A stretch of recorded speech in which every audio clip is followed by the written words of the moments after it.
আজ পর্যন্ত দক্ষিণবঙ্গের বিভিন্ন জেলাতে বজ্রবিদ্যুৎ সহ দমকা ঝোড়ো হাওয়া এবং তার সঙ্গে বৃষ্টি অথবা বৃষ্টির সঙ্গে কোথাও কোথাও কালবৈশাখী পরিস্থিতি হওয়ার সম্ভাবনা রয়েছে। এই জেলাগুলোর মধ্যে পশ্চিমাঞ্চলের সমস্ত জেলা রয়েছে, গাঙ্গেয় দক্ষিণবঙ্গের কলকাতা, হাওড়া, হুগলি, নদিয়া, ২ চব্বিশ পরগনা রয়েছে, উপকূলের জেলা রয়েছে। কাল থেকে ৭ তারিখ থেকে ৭, ৮ এবং ৯ দক্ষিণবঙ্গে লক্ষণীয়ভাবে কমবে বৃষ্টিপাতের পরিমাণ। দক্ষিণবঙ্গে আবারও বাড়তে চলেছে গরম।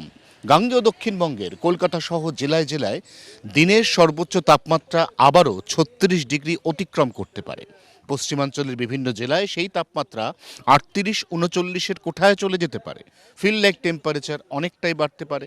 গাঙ্গেয় দক্ষিণবঙ্গের ক্ষেত্রে ফিল লাইক টেম্পারেচার হয়ে দাঁড়াতে পারে ৪৫, পশ্চিমাঞ্চলের জেলার ক্ষেত্রে ফিল লাইক টেম্পারেচার হয়ে দাঁড়াতে পারে ৫০। এই অবস্থা চলার পরে আবারও ভালো খবর আসছে। এই ভালো খবরটা হচ্ছে প্রাক বর্ষার বৃষ্টি। আমরা জানি যে উত্তরবঙ্গে ইতিমধ্যেই প্রাক বর্ষার বৃষ্টি শুরু হয়ে গেছে। দক্ষিণবঙ্গের ক্ষেত্রে আলিপুর আবহাওয়া দফতর ক্যাটেগরিক্যালি জানাচ্ছে যে প্রাক বর্ষার বৃষ্টি শুরু হয়ে যাবে ১১ তারিখের পর, অর্থাৎ জুন মাসের ১১ তারিখের পর থেকে আবারও হাওয়া বদল, আবারও ক্রমান্বয়ে বাড়বে বজ্রবিদ্যুৎ সহ বৃষ্টিপাতের পরিমাণ। মৌসুমি বায়ু অর্থাৎ বর্ষার আগমন অত্যন্ত সন্তোষজনকভাবে কেরালে, তামিলনাড়ুতে, লাক্ষাদ্বীপে ইতিমধ্যে মৌসুমি বায়ু প্রবেশ করেছে।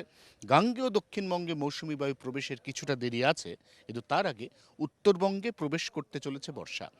আলিপুর আবহাওয়া দফতর জানাচ্ছে উত্তরবঙ্গে ১৩ই জুনের মধ্যে মৌসুমি বায়ু অর্থাৎ বর্ষা প্রবেশ করতে পারে। দক্ষিণবঙ্গের ক্ষেত্রে ১৭ থেকে ১৯ জুনের মধ্যে প্রবেশ করতে পারে বর্ষা। অতএব এই কয়েকটা দিনের কষ্টদায়ক পরিস্থিতি যদি আমরা সামলে নিতে পারি, যদি আমরা ওভারকাম করে নিতে পারি, তাহলে বর্ষা আমাদের এই জুন মাসে বিভিন্ন সেক্টরে অর্থাৎ উত্তর এবং দক্ষিণবঙ্গের বিভিন্ন জেলাতে আসন্ন।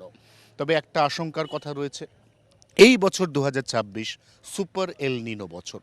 অতএব বর্ষার আগমন ঘটলেও এবং সেই বর্ষা অন্তত সেপ্টেম্বর মাসের শেষ সপ্তাহ পর্যন্ত চললেও কাঙ্ক্ষিত বৃষ্টি হবে কিনা তা নিয়ে সংশয় রয়েছে। বৃষ্টিপাতের ঘাটতি থাকতে পারে গোটা দেশে, বিশেষ করে দেশের পশ্চিম প্রান্তে বৃষ্টির ঘাটতি অনেকটাই থাকবে। দেশের উত্তর পূর্বাঞ্চল, পূর্বাঞ্চলের রাজ্য এবং আমাদের এই সমতলের গাঙ্গেয় দক্ষিণবঙ্গ সহ গোটা বাংলায় বৃষ্টিপাতের পরিমাণেও কিছুটা ঘাটতি থেকে যেতে পারে।